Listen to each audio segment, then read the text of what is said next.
Hello, ladies and gentlemen. Eddie Marcus here again. So today they were talking about Tennessee, the state of Tennessee. They were talking about some activities that were taking place there in the seat of government. The youth of the state were walking out of class in protest because of the murder that has been perpetrated on the youth there. I think most recently, 3 students, I believe 9 years old, were killed. 3 adults. The protest is against guns and the crisis that goes on and the response that is being given. And the kids are saying we got to do something about it. People who are concerned about their children are saying we got to do something about it. And I heard so much about it today. So I got up to take a few notes, and I want to say why, if I can. I just took a few notes. I'll probably be bouncing around from subject to subject because there are a lot of things that, well, is involved, but I don't want to take too much time because I only got a few minutes. Why guns aren't banned? That should be a question on everybody's mind. You try, but you didn't. You can't get them banned. People say get them, but you can't get them banned. What's the problem? Well, in the greatest nation on earth, the United States of America, gun control is a threat to the power source. Yes, it is a threat to the power source behind the works of evil. The tools of evil around, through, above, and below is the greatest country. And in the greatest country, those tools are money and guns. Money to buy and guns to kill if you won't bend. Now, I don't call this authoritarianism or even moving in that direction as many do. I call it the work of evil. The same forces that are always present when good arrives on the scene. Now, this should shut down every school system, and every action must be taken to protect every citizen, including school kids, from being murdered for evil or the fear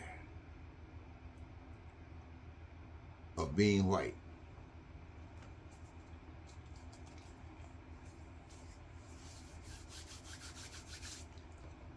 You know, ladies and gentlemen, you think about stuff that's happening in Washington, D.C. You think about the Congress. In the same association, you see what's happening here in Tennessee. Evil. But you want to Congress, Jim Jordan, and you want to, you see, evil cannot envision peace and prosperity and a wonderful life. You hear stuff about individual evils, and it makes you scringe. You want to do something. I know. But be careful. It might cause you to be distracted from your source. Individual issues are very, very important, but they take time.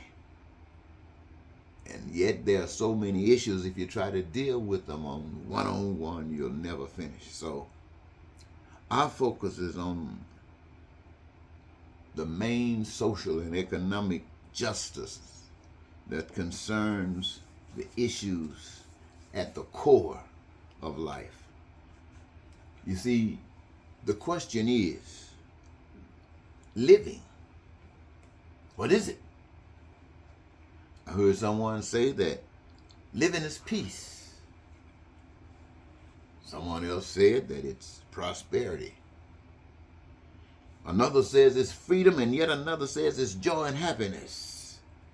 And still another says it's living your dreams.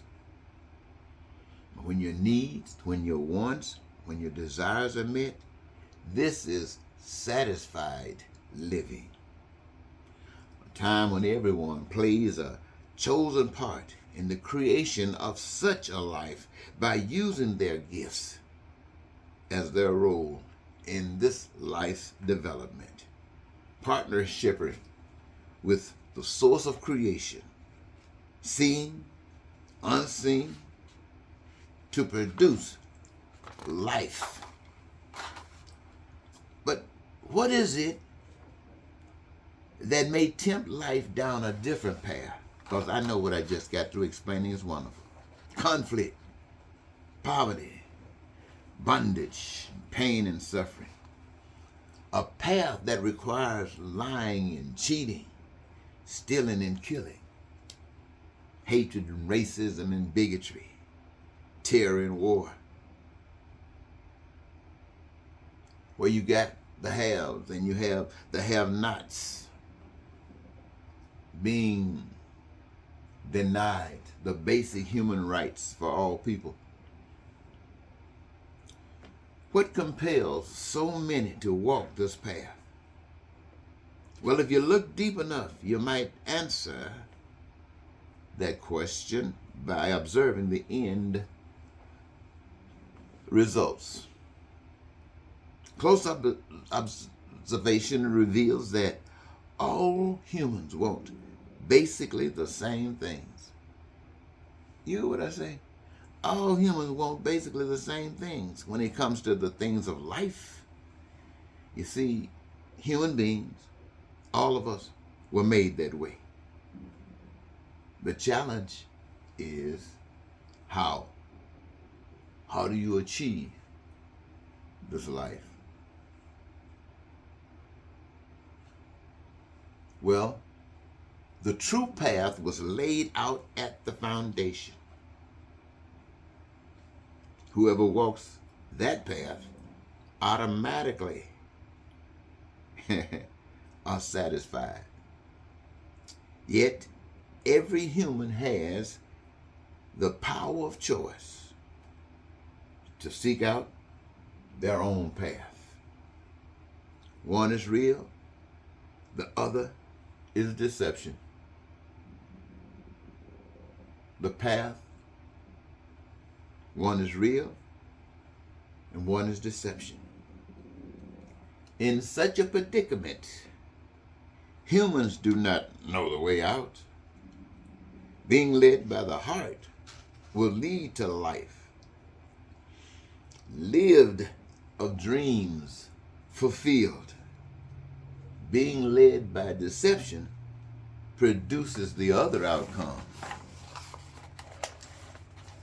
Now, I want you to understand, ladies and gentlemen, when I'm talking to you, I got these notes here. I want you to hear me, if you will. Following the leading of the life spirit will remove guns out of the problem arena. Let me say that again. Following the leading of the life spirit, the first one I was talking about, it will remove the guns without legislation. Now, following the deceptive spirit, guns must remain, for they serve as tools of force for the evils of the world. Do you hear me? Now, the crossroads, at the crosshairs, your choice, what path do you take? For those led by the heart, there's only one path to life that even death can't deny or defeat. For those led by deception will act accordingly. Every tool of deception, it avails from Alpha and the Omega, money and guns. The problem is, it's brought to the front. It's brought to the forefront when those aware of the different path, those that it's different from the one that they follow, but they continue to give a blind eye to the deceptive system for various reasons. They might be don't rock the boat, it might be fear, it might be just considered getting by. But the time has come when deception is offering a repeat of your past pains and suffering. For a decision now is to be made. Do you stop and get off this path? Change? Do you follow the path of heart or stay on this path? Now, following the path of heart, I want you to know I'm a spokesman and advocate, basic human rights for all people. I tell you what I've been given to say. Following the path of heart is opposed to deception. It's totally opposed to deception. It exposes deception. Deception keeps the gun for you. Deception keeps the gun for you against your truth. And everyone, or should I say, and though everyone has the right to defend themselves, a variety only affords, what am I saying here? Wow. Ooh. Following the path of life. Let me see if I can get it. I got it here. Following the path of the heart is opposed to deception. It exposes deception, and deception keeps the gun against you. And though everyone has the right to defend themselves, a victory only affords the authority time when the same challenge is recognized. That didn't make sense to you, but I tell you in a simple word, because that's really messed up. What I'm saying there is that when you stand up against evil, evil has no limits. It will kill you. But it is only when, perhaps, you are killed that evil can understand what has happened, because evil don't believe it. Evil do not believe that anybody would do that, would stand up and give their life. For the death of the soul led by the heart is the only lesson that teaches truth to a deceived person. For such a one does not believe such an act is real until it happens. Currently, such a stance solidifies and it substantiates the authenticity of your truth of life for the world to see. What am I saying? Evils of society are constant. The challenge to expose evil for the sake of living has been too challenging for most. They seem to try to find comfort and get along while evil continues to grow.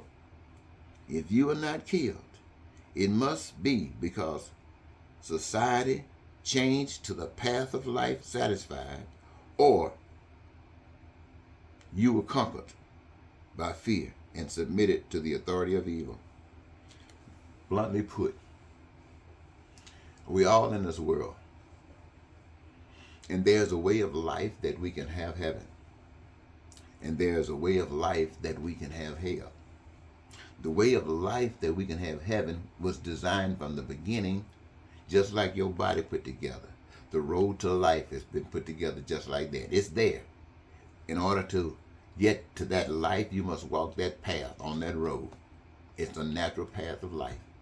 Mankind has an opportunity to walk that path by choice, not by being forced.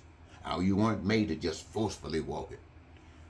The path to life was that path. It's just as laid as anything. To life, that path is there. The path away from life, deception, is there as well. And you have the choice to go either way. No one is forcing you. You have. And in this state that we're in, we have a chance to develop, to grow, either from the heart or just by experiencing, going, wow, it's on us. And as we learn, we can maybe see the path.